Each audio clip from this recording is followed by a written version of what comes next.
Hey everyone, welcome back. In this video, I'll show you how to move a Cryptomator vault to another PC step by step. Transferring your vault to a new computer is simple because your files remain encrypted inside the vault.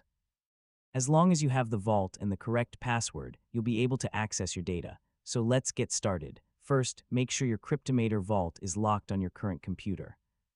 This ensures all files are fully encrypted before you copy the vault to another device. Next, locate your vault folder.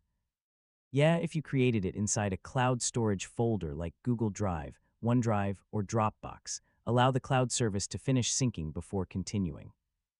If the vault is stored locally, simply locate the complete vault folder in File Explorer. Now copy the entire vault folder to an external hard drive, USB flash drive, or transfer it through your preferred cloud storage service.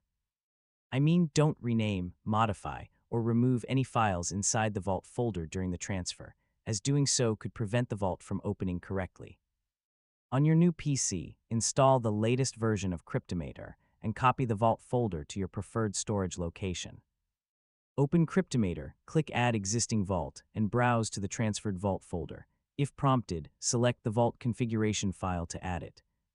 Finally, click Unlock, enter your original vault password, and verify that your files open correctly. Once you've confirmed everything has been transferred successfully, you can continue using the vault on your new computer. If you're no longer using the old PC, securely remove the vault or wipe the device if appropriate, and that's it. You now know how to move a Cryptomator vault to another PC while keeping your encrypted files secure and accessible. If this tutorial helped you, don't forget to like the video, share it with your friends, and subscribe for more easy tech guides.